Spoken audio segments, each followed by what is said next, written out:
So by doing that, I have to raise. By doing that, I need to raise it to the top. I need to raise it to, then I keyframe again. So let's go back and see what we have. So you see, it's very, very simple. Just know the direction where you are going. That's all. You know the direction where you are going. So you see, very, very simple. All right, so guys, let's continue and move it back again. Then I continue down, then I keyframe. All right, so from here I want to animate the lower arm as well. So that one, so if I want it to go this way,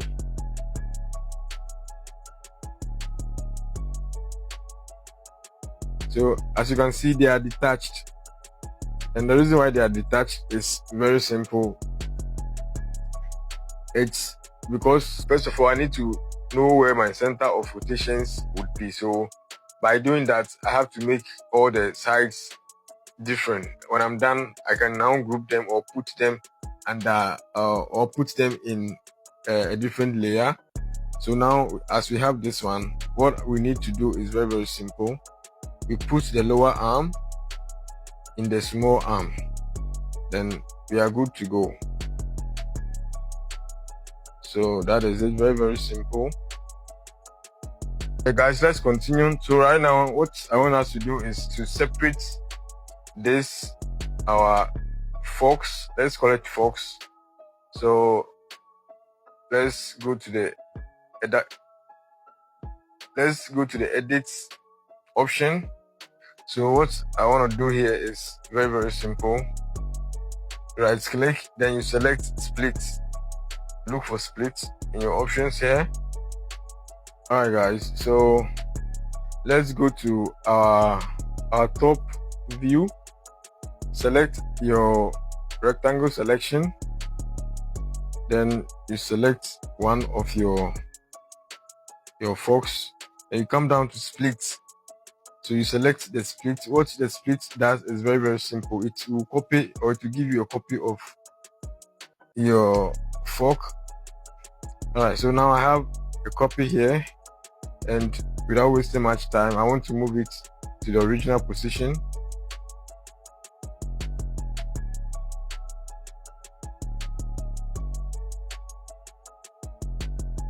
So let's check the other viewports and see if we have it positioned rightly. So as you can see on the right view, it's way up. It's way up. That's not where we want it to be. So let's do the position very well. All right, so I think I have it here rightly positioned. Let's check here to see. So that is why if you are working in Cinema 4D, or if you're working in any 3D software that has different viewports, what you need to be doing is you check all the viewports whilst you work. You can't use just one viewport to work completely. If you do that, you'll find it difficult. So that is why they created the viewports to be different. So you need to see what is happening on the other side of your scene. So now that I have my object separated, let's do our center of rotation. So in this case, if I want the let's say our fork to close up, what we need to do is we need to put the center of rotation at the base. At the base, when I say base, I mean the down of the fork. So at the moment it is centered. So let's select enable axis 2, then we push it to this side of the screen. I hope you can see from what I'm doing. So let's check the other views if we have it positioned correctly. It's not here, it's not positioned correctly here, so I've moved it to the top. Let's check the other views as well. Okay, I think we are done with this one. So you select the next one as well. select the next one. Then you do the same thing, the same process that you use for the first one. You do the same thing for this one as well. Alright, so let's get this one to positioned at the right place, then we are good to go. I think it's okay, guys. It's okay. It goes. I move it this way. Okay, I think it's gonna work. So let's keyframe that first. 65th minute to 180. You open to a particular position and you keyframe it. So let's do the same thing for the other one, 165. We are doing the same rotation for the other one as well.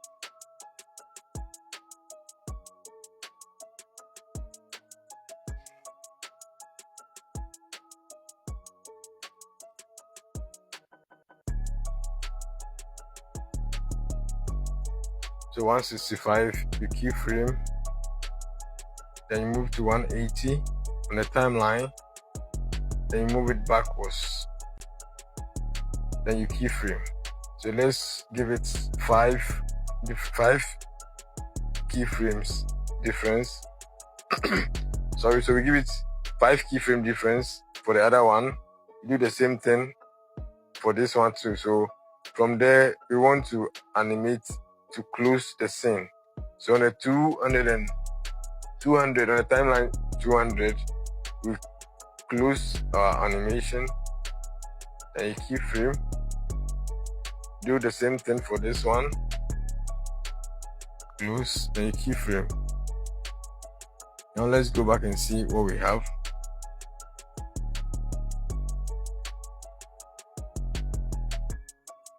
So let's go back.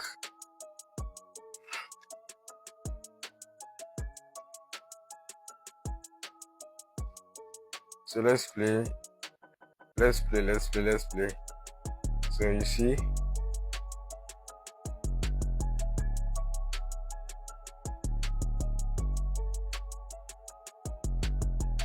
so guys, it's very, very simple. You don't need to stress yourself doing all of this. It's very, very simple. So as you can see, this is very, very simple. Let's give it some materials.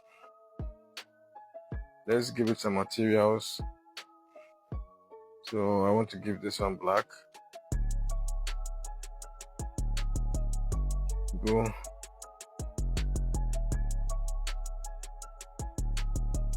Let's give this one to black. The arms too, I think it should be black.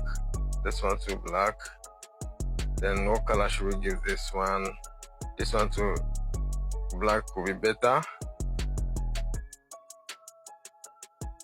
Normally this, I think this is yellow. Normally it's yellow. Let's just give it a yellow color. Give the base to a yellow color. Then let's say this one should be, let's say gray will do. Let's say gray will do for this one. Yeah. So let's render preview and see. Alright, so I think I need to give it some shadows so it looks a little real. So let's go with aerial shadow.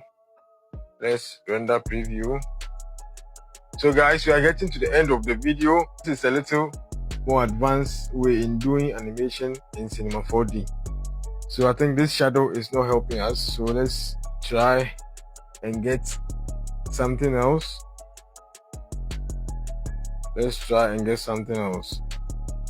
Oh guys, I think we should let's try and use the physical sky this time around. Okay, so we have it here. Let's use our physical sky. Let's do a render preview.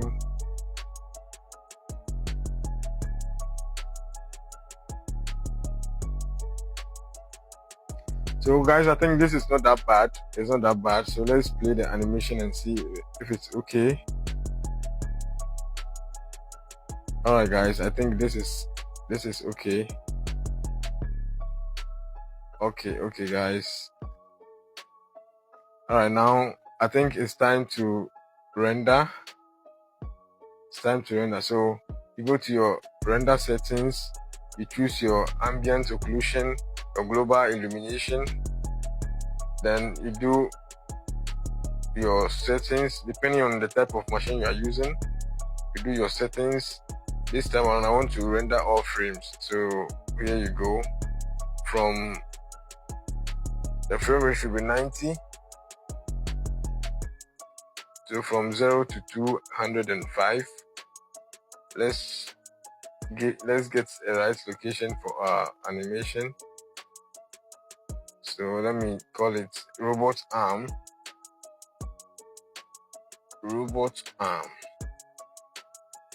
Let's call it robot arm.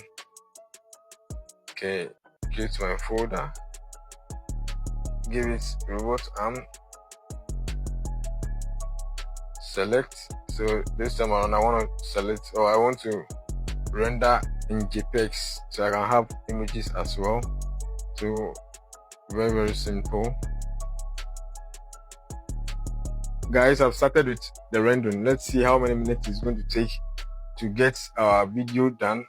But don't forget, after this one we have a lot of things to do. Guys, let's wait for some time. We are rendering about 200 frames, so it will take some time before it's done. So let's not forget to like the page, share to someone who needs to hear or who needs to see this.